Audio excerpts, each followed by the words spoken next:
Esse é o vídeo mais importante dessa série, que eu estou aqui com a Paula Reis na Renegade. Se você tem imóveis na Flórida, se você está pensando em comprar uma casa na Flórida, se você está alugando uma casa na Flórida, você não pode perder esse vídeo. Vamos lá. That's what I'm talking about. Wait. Okay, now. Hit it, boys. All young men with suits and ties, just sitting in the crowd smoking big cigars. I hope you're ready for what's coming now. I'm the one, I'm the lady that will bring you down.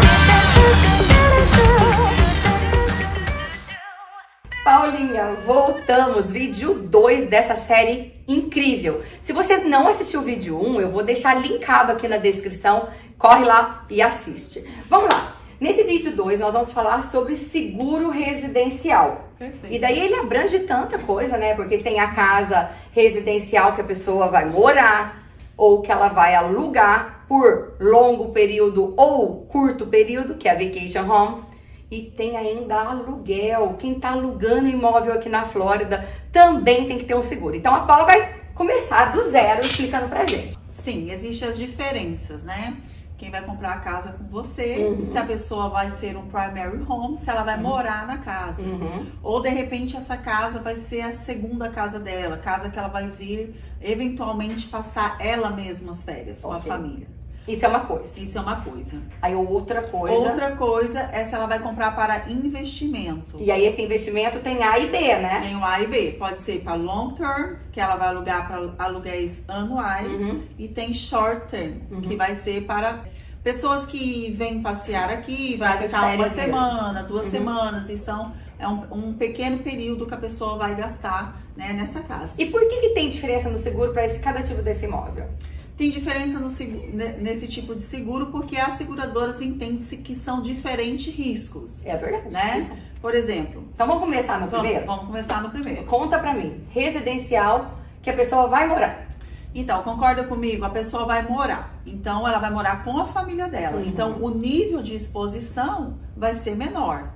Né? Diferente uma secondary home, que ela vai vir eventualmente passar férias. O risco também é menor.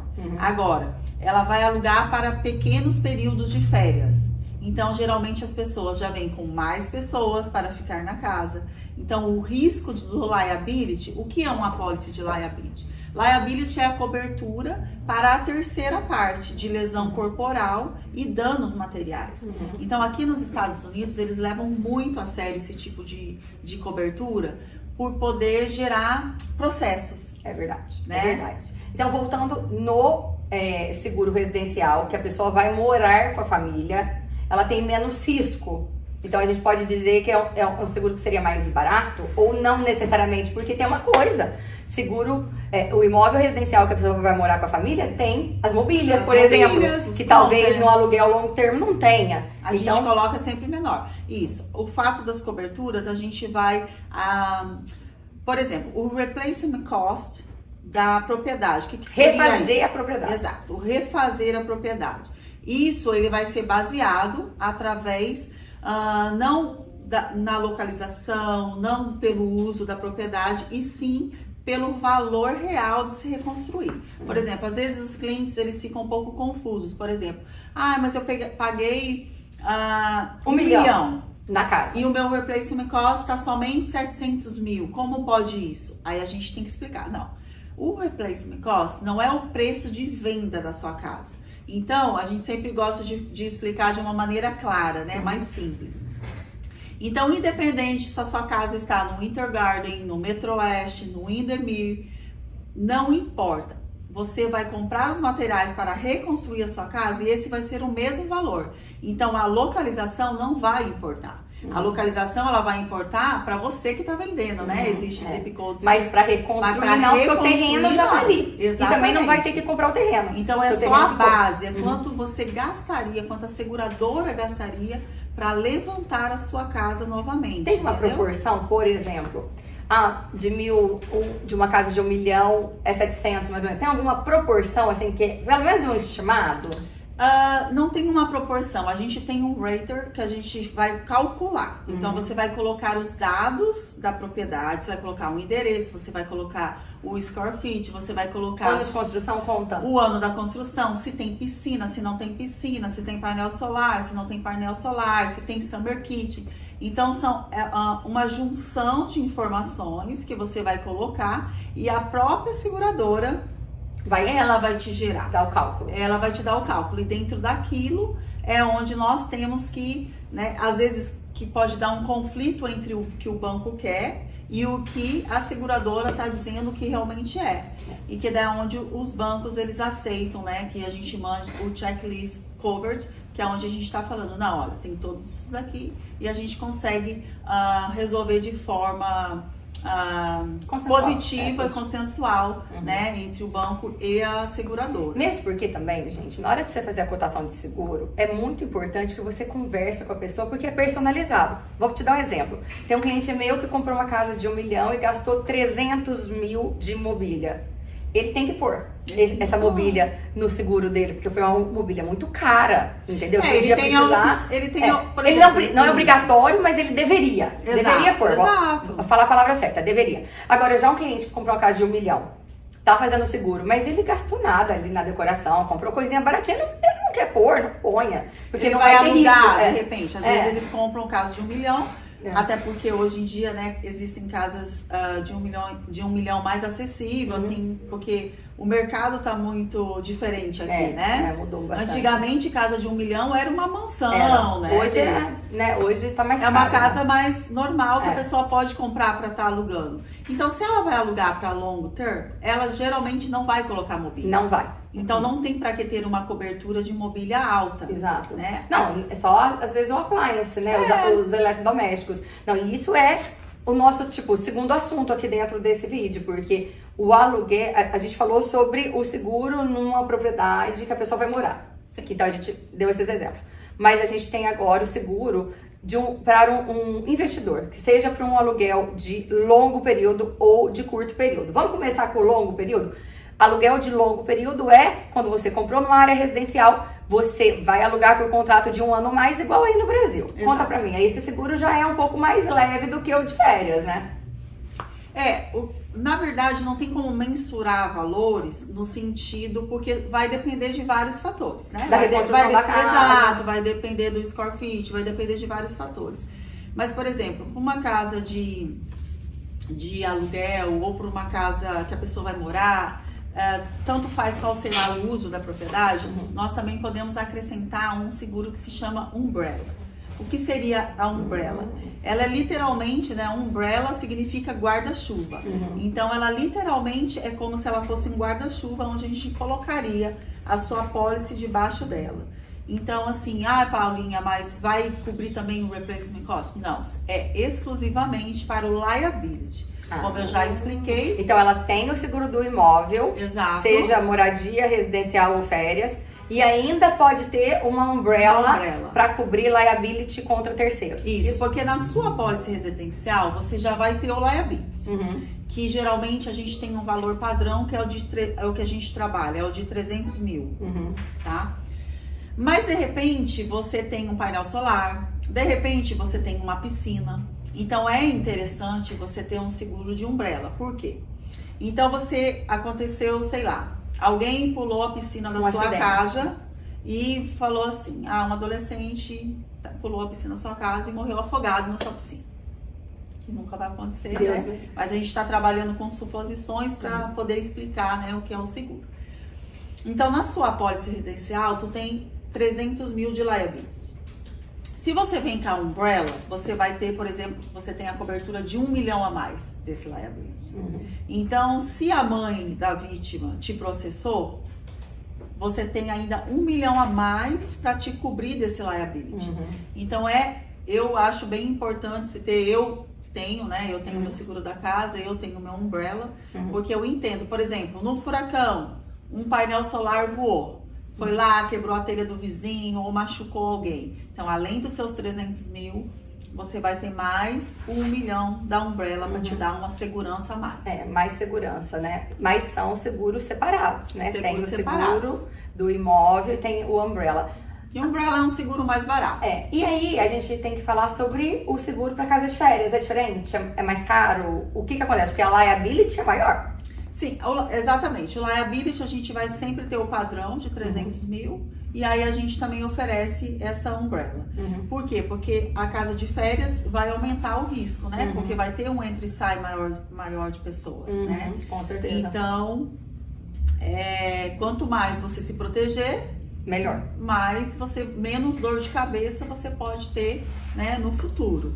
E trazendo para o seu mundo, né, do corretor, então sempre é muito importante, porque às vezes existe também por isso que eu falo que o corretor também tem que ser um profissional de qualidade, porque daí também vai facilitar o nosso trabalho, porque muitas vezes a gente não vai ser informado de porque nós perguntamos, tipo assim, eu vou fazer a cotação, vai estar lá nome, endereço, uso da propriedade, e de repente o uso da propriedade a pessoa não informado preencheu de maneira incorreta. A pessoa não preencheu ou informou errado. Então isso, né, daí vai ser fechada a policy, né, porque a gente vai trabalhar nas cotações mediante as informações que são dadas, né?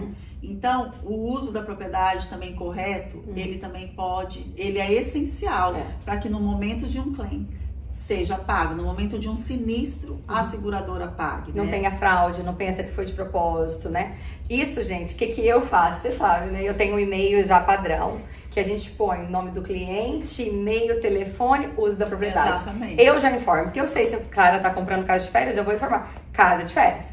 Vai comprar para morar? Casa residencial, o cliente vai morar na casa. Exatamente. Casa residencial, o cliente não vai morar, não tem móveis, ele vai alugar por um ano. Isso eu mesmo já informo, mas claro, o cliente também deveria informar. Mas isso realmente é importante, né? Porque pode ter, você falar assim que é casa de férias. E aí chega lá, era uma casa residencial, a seguradora tem algo contra você, porque não foi uma informação correta. Aí ela chega e fala, não vou pagar. Entendeu? E eles podem até cancelar a pólice, por exemplo. Muitas vezes eles falam, não, eu vou morar na casa. Por ser, né, ter um premium melhor. Só que daí a seguradora vai fazer inspeção, porque existem seguradoras, né, não são todas, mas existem seguradoras que elas fazem a inspeção interna e externa da casa. Aí chega lá, a seguradora fala, olha, não tem móveis dentro da casa. Então não mora ninguém lá. Então assim... Ou o inquilino abriu e falou, eu aluguei aqui. Exatamente. E a pessoa falou que ela tá morando. Então, tipo, gente, mentira não rola. Depois vai prejudicar a sua cobertura. Exato. Entendeu? Então assim, e às vezes é uma diferença, né? Nada tão Às vezes não tem nem diferença de preço. Foi erro. Né? Só que o erro te cancela uma pólice. E aí na hora do sinistro não paga. E a gente não quer isso pra você, né? E também assim, e é muito legal porque quando você vai comprar um seguro, automaticamente que você vai aprender sobre as coberturas. E a gente tem bastante cliente que ele só assina e nem pergunta nada. Aí eu pergunto tudo, né? Não é? Deixa ela Sim. louca. Me fala se tá boa. Você acha que tem que aumentar alguma? Olha aqui se tem mais alguma coisa. Que eu amo aprender as coisas. Então eu fico ali, ó. Mas é bom, porque concorda comigo que, por exemplo, nós somos humanos, então todo mundo pode ser suscetível a erro, concordo? Então se você também tem uma educação de você ler um documento antes de assinar, você vai evitar. Pode evitar. Então são duas pessoas, né, conferindo algo, então a chance de dar errado, né? E aí acaba que eles aprendem mais sobre a cobertura e aprendem um pouco sobre, né, aqui nos Estados Unidos. Lá no Brasil eu não tenho muita certeza de como funciona as coisas, coisas, residencial né? lá é tão diferente daqui, é menos usado, pelo que eu vejo, porque assim, minha família ainda mora no Brasil, mas eu saí de lá tem 20 anos.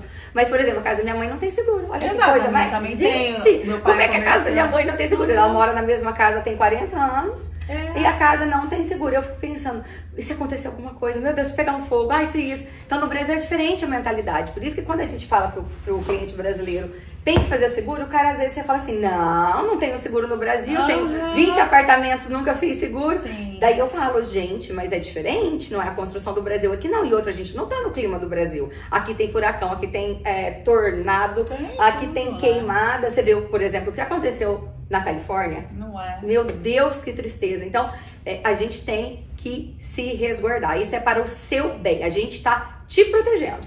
E é muito legal também, porque quando você é obrigado a ter seguro. Então, por exemplo, a sua casa é uma casa mais antiga. E de repente a própria seguradora vai te obrigar a fazer algumas melhorias, como telhado. Telhado, como que fala? Parte elétrica. A parte elétrica, o encanamento.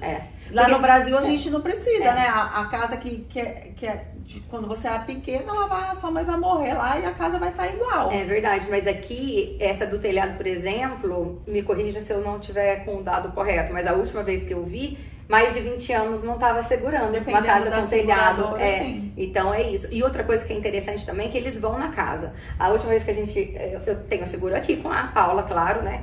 E a última vez que ela foi na minha casa, a seguradora foi na minha casa, ele bateu foto de tudo, filmou tudo, pra ver, é uma casa desse valor? Tem tudo isso mesmo? Exato. E isso eu acho legal também, porque depois, se um dia acontecer alguma coisa, a própria seguradora já tem prova de como era. E eu tô protegida, entendeu? E daí muitas vezes eles vão fazer a inspeção e eles vão mandar um report falando, olha, a gente precisa que faça isso, e aí a gente tem que enviar, né?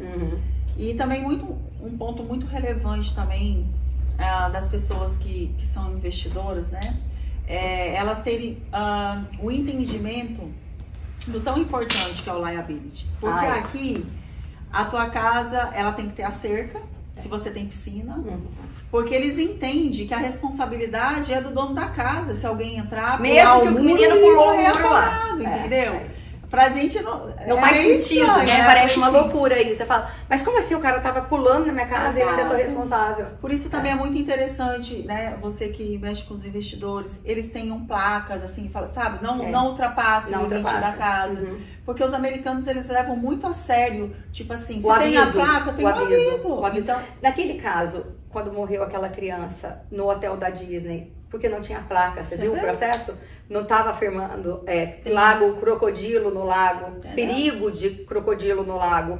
Tanto que depois a primeira coisa que eles fizeram foi pôr as placas, né? Então é fundamental isso, com certeza. Nas casas de aluguel, colocar na área da piscina, sabe, as placas para ter cuidado, não pula, não isso, sabe? Não deixe criança sozinha na piscina.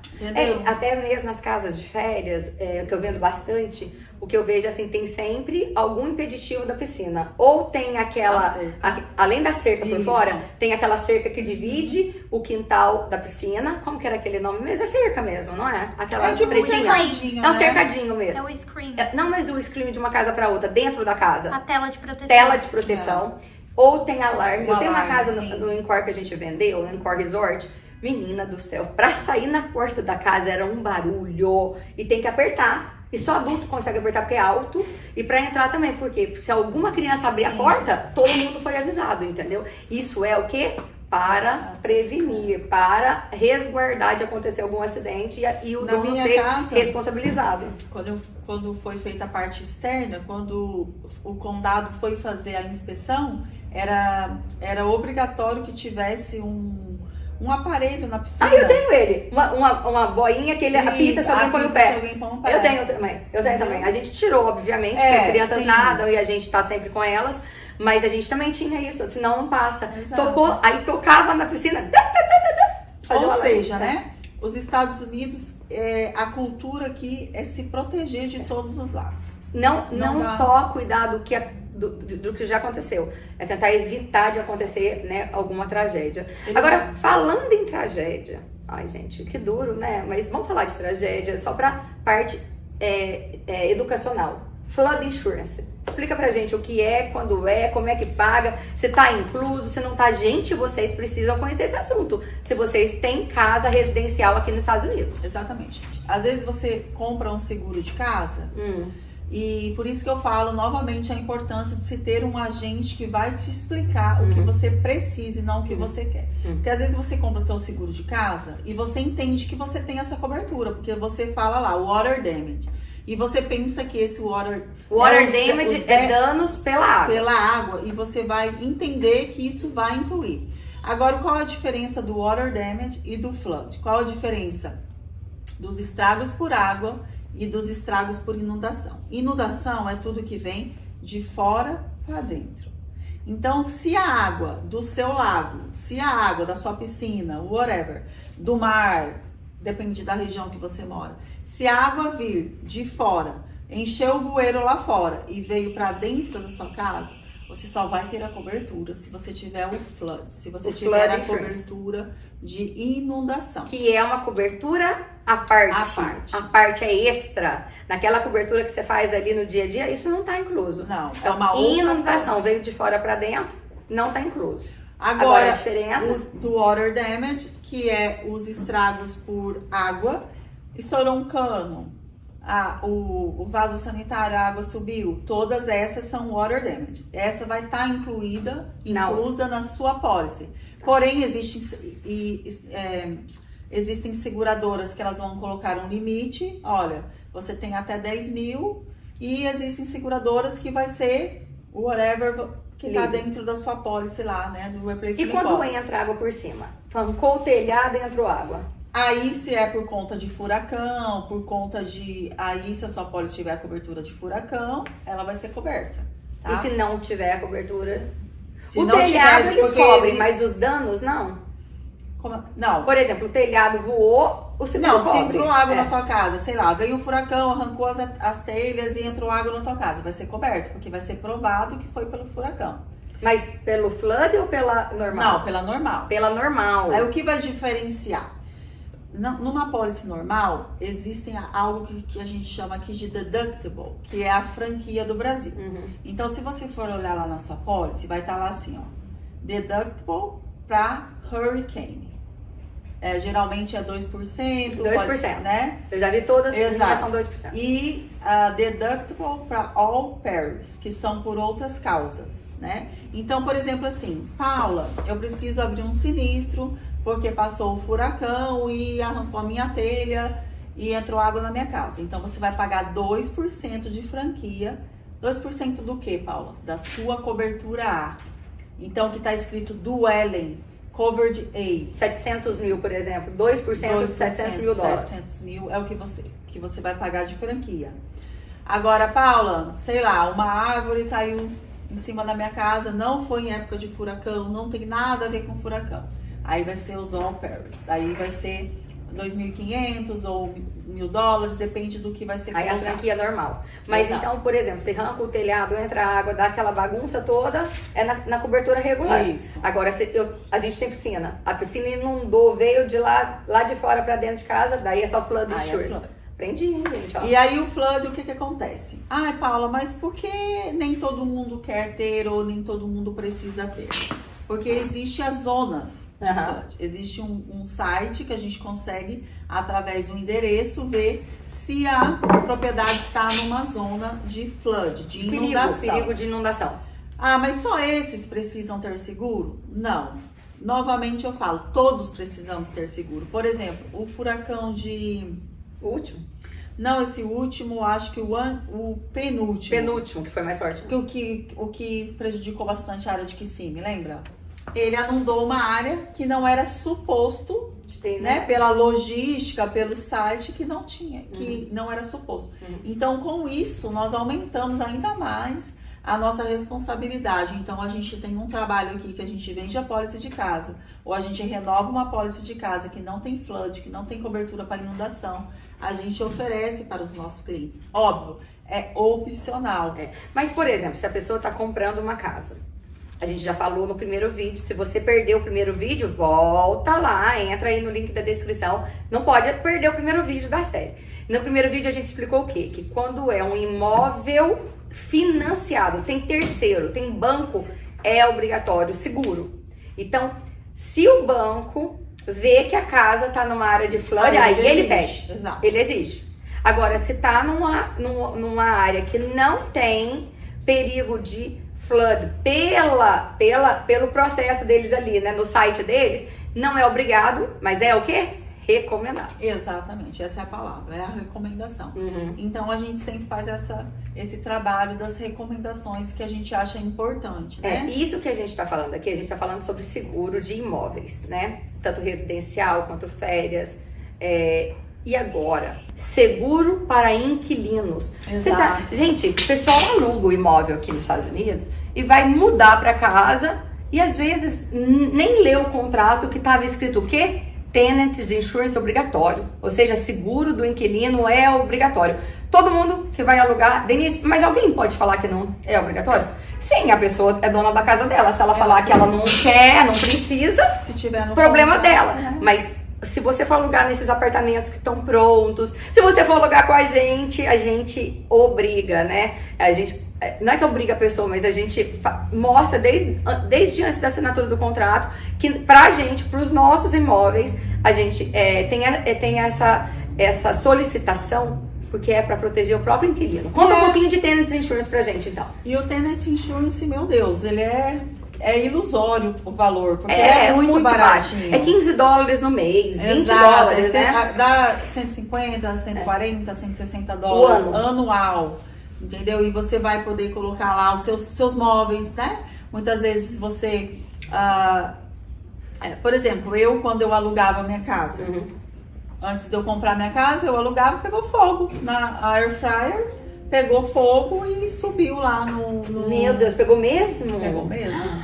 Aí subiu na cozinha, subiu tudo? Porque é muito rápido, é incrível, né? O fogo e a água, né? A velocidade que eles tomam as proporções, né? Por isso a importância do seguro, porque é algo, tudo que é da natureza, você não tem muito controle. Verdade. Tudo bem, o fogo da natureza nem tanto, porque foi um problema elétrico ali da air fryer, mas o fogo subiu muito rápido nos counters.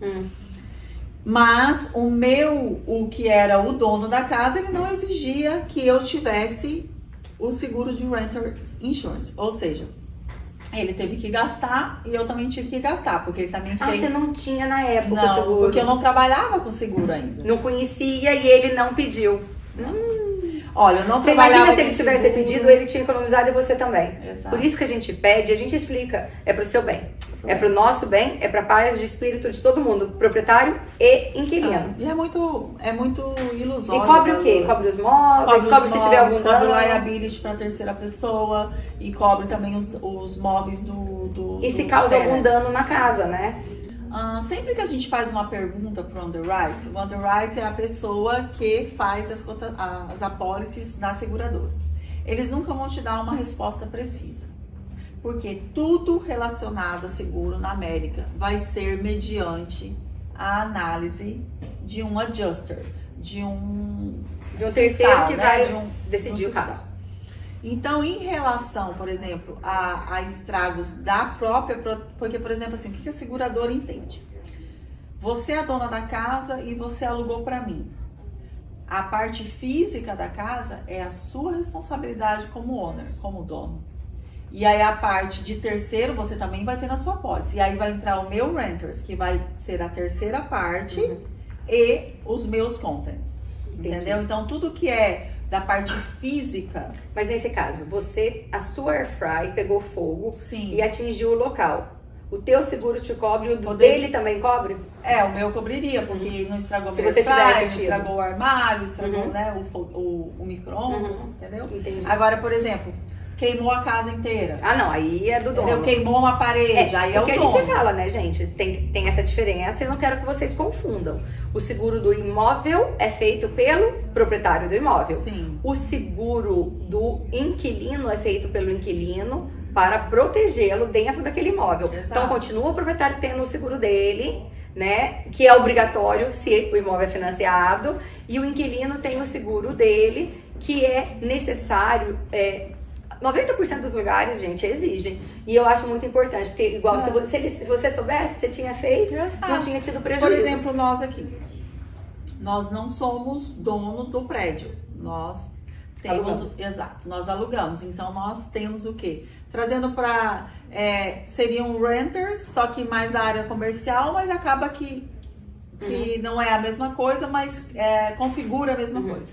Por exemplo, tudo que acontecer em relação a móveis, a computador, tudo é por exemplo, se você entrou aqui, você caiu, tudo é responsabilidade da Renegade, do seguro da Renegade, de liability. Entendi. Agora, teve um water damage, teve um furacão, quebrou os vidros, aí é do dono. Exato. Entendeu? Maravilha. Então, cada um com a sua responsabilidade, né? Nossa, muito bom. E é tão bom a gente poder falar com quem entende. Paula é licenciada, todo mundo aqui na Renegade, né? Eles têm as licenças para poder te orientar da melhor maneira possível.